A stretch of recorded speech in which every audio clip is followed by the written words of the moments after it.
സരോവരം ചതുപ്പിൽ നിന്ന് ഒരു സംഘം പോലീസ് ഉദ്യോഗസ്ഥരും ഫയർഫോഴ്സും മണ്ണുമാന്തി യന്ത്രങ്ങളും ചേർന്ന് അസ്ഥിഭാഗങ്ങൾ കണ്ടെടുത്ത ആ നിമിഷം 6 വർഷം മുമ്പ് ഇരുട്ടിൽ മറഞ്ഞുപോയ ഒരു സത്യത്തിന് വെളിച്ചം വീശുകയായിരുന്നു. 2019 മാർച്ച് 26-ന് വെസ്റ്റ് ഹിൽ സ്വദേശിയായ വിജിലിനെ കാണാതായ കേസിലെ അന്വേഷണം ഒരു കൊലപാതകത്തിന്റെ ആഴങ്ങളിലേക്ക് നീങ്ങുകയായിരുന്നു. വിജിലിന്റെ തിരോധാനത്തിന് പിന്നിലെ ദുരൂഹത നീക്കാൻ പോലീസ് നടത്തിയ ശ്രമകരമായ ദൗത്യം കാലം എത്ര കഴിഞ്ഞാലും കുറ്റകൃത്യങ്ങൾ മൂടിവെക്കാനാവില്ലെന്ന് തെളിയിക്കുന്നു. 2019 മാർച്ച് 29-ന് ഏലത്തൂർ പോലീസ് സ്റ്റേഷനിൽ രജിസ്റ്റർ ചെയ്ത ഒരു മാൻ മിസ്സിംഗ് കേസിൽ നിന്ന് ഈ അന്വേഷണം കൊടും ക്രൂരതയുടെ ചുഴലഴിക്കുന്ന അവസ്ഥയിലേക്ക് വളരുകയായിരുന്നു.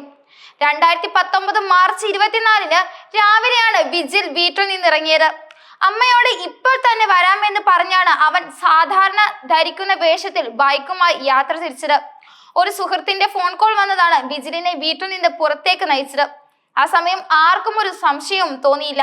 വീട്ടുകാർ പോലും കരുതിയത് മുമ്പ് സംഭവിച്ചതുപോലെ ഒരു യാത്രയായിരിക്കും അതെന്നാണ്. നേരത്തെ ഒരിക്കൽ വീട്ടിൽ പറയാതെ മുംബൈയിലേക്ക് പോയി തിരിച്ചു വന്ന ചരിത്രം വിജിലിനുണ്ടായിരുന്നു. അതുകൊണ്ട് ഇത്തവണയും അവൻ ഉടൻ തിരിച്ചെത്തുമെന്ന പ്രതീക്ഷയിലായിരുന്നു കുടുംബം.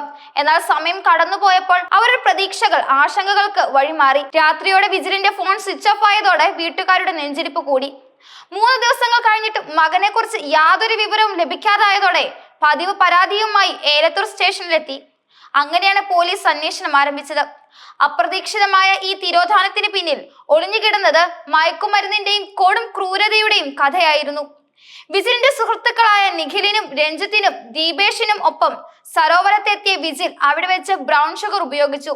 പ്രതികൾ നൽകിയ മൊഴിപ്രകാരം അവർ വിജിലിന്റെ കയ്യിൽ മയക്കുമരുന്ന് കുത്തിവെച്ചിരുന്നു.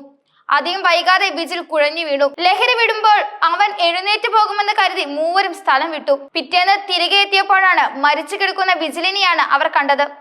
സത്യം പുറത്തറിയാതിരിക്കാൻ മൂവരും ചേർന്ന് തെളിവുകൾ നശിപ്പിക്കാനും മൃതദേഹം ഒളിപ്പിക്കാനും തന്ത്രപരമായി പദ്ധതിയിട്ടു. ആരും അറിയാതെ വിജിലിന്റെ മൃതദേഹം ചതുപ്പിലൂടെ വലിച്ചഴിച്ച് അവർ ആഴത്തിലേക്ക് ചവിട്ടി താഴ്ത്തി. മൃതദേഹം പൊങ്ങി വരാതിരിക്കാനായി സമീപത്ത് പൊളിച്ചിട്ട ഒരു വീടിന്റെ അവശിഷ്ടങ്ങളിൽ നിന്ന് കല്ലുകൾ എടുത്ത് അവർ വിജിലിന്റെ ശരീരത്തിൽ കെട്ടിവെച്ചു. പിന്നീട് വിജിൽ നാട് വിട്ടു പോയതാണെന്ന് വരുത്തി തീർക്കാൻ അവർ അവന്റെ ബൈക്ക് കല്ലായി റെയിൽവേ സ്റ്റേഷന് സമീപം ഉപേക്ഷിക്കുകയായിരുന്നു.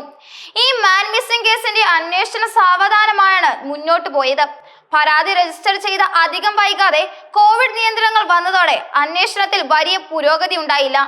അതിനിടെ പോലീസ് ഉദ്യോഗസ്ഥർ പലതവണ മാറി വന്ന കേസിനെ കൂടുതൽ ദുർബലമാക്കി. എന്നാൽ എല്ലാ മിസ്സിംഗ് കേസുകളും കൊലപാതക സാധ്യത മുൻനിർത്തി പുനരന്വേഷണം നടത്തണമെന്ന സംസ്ഥാന പോലീസ് മേധാവിയുടെ നിർദ്ദേശം ഈ കേസിൽ വഴിത്തിരിവായി മാറി. ബന്ധുക്കളിൽ നിന്നും സുഹൃത്തുക്കളിൽ നിന്നും അന്വേഷണ സംഘം വീണ്ടും മൊഴിയെടുത്തു. വിജിലിന്റെ മൊബൈൽ നമ്പർ കേന്ദ്രീകരിച്ച് നടത്തിയ അന്വേഷണത്തിലാണ് പോലീസിന് നിർണായകമായ വിവരങ്ങൾ ലഭിച്ചത്. വിജിലിന്റെ അവസാന ടവർ ലൊക്കേഷൻ സരോവരമായിരുന്നു.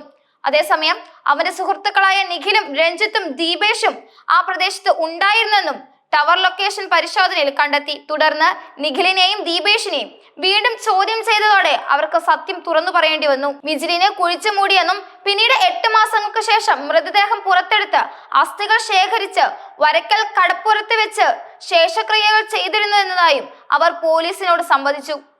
പ്രതികളെ കേസിൽ ഹാജരാക്കിയ അന്ന് തന്നെ പോലീസ് കസ്റ്റഡി അപേക്ഷ നൽകി. തൊട്ടടുത്ത ദിവസം 3 ദിവസത്തേക്ക് പ്രതികളെ കസ്റ്റഡിയിൽ വിട്ടു. തുടർന്ന് 1-ാം പ്രതി നിഖിലുമായി കല്ലായി റെയിൽവേ സ്റ്റേഷനിലെത്തിയ പോലീസ് സമീപത്തെ കുറ്റിക്കാട്ടിൽ നിന്ന് അവർ ഉപേക്ഷിച്ച വിജിലിന്റെ ബൈക്ക് കണ്ടെടുത്തു. അടുത്ത ദിവസം മുതൽ വിജിലിനെ കുഴിച്ചു മൂടിയെന്ന് പ്രതികൾ പറഞ്ഞ സരോവരത്ത് തെളിവുകൾ കണ്ടെത്താനായിട്ടുള്ള തിരച്ചിൽ തുടങ്ങി. എന്നാൽ കനത്ത മഴ ചതുപ്പിലെ പരിശോധനകൾക്ക് തടസ്സമുണ്ടാക്കി. കസ്റ്റഡി സമയം അവസാനിച്ചപ്പോൾ പ്രതികളെ തിരികെ ജയിലിലാക്കി. ഓണത്തിന് ശേഷം പോലീസ് പ്രതികളെ വീണ്ടും 5 ദിവസത്തേക്ക് കസ്റ്റഡിയിൽ വാങ്ങി. കൂടുതൽ സജ്ജീകരണങ്ങൾ ഒരുക്കി ചതുപ്പിലെ തിരച്ചിൽ പുനരാരംഭിച്ചു. പോലീസും ഫയർഫോഴ്സും മണ്ണുമാന്തി യന്ത്രങ്ങളും കടാവർ നായകളും സന്നദ്ധ പ്രവർത്തകരും ഉൾപ്പെടെ വലിയൊരു സംഘം ദിവസങ്ങളോളം തിരച്ചിൽ നടത്തി. 3-ാം ദിവസം വിജിലിന്റെ ഷൂ കണ്ടെടുത്തത് നിർണായകമായി. പ്രതികൾ ഇത് വിജിലിന്റേതാണെന്ന് സ്ഥിരീകരിച്ചു. തുടർന്ന് 50 മീറ്ററിലധികം ദൂരത്തെ ചെളിയും കല്ലും മരത്തടികളും കോരിമാറ്റി നടത്തിയ പരിശോധനയിൽ 53 അസ്ഥിഭാഗങ്ങൾ, വസ്ത്രത്തിന്റെ അവശിഷ്ടങ്ങൾ, കെട്ടിത്താഴ്ത്താനായി ഉപയോഗിച്ച കല്ലുകൾ, കയറുകൾ എന്നിവ കണ്ടെത്തി.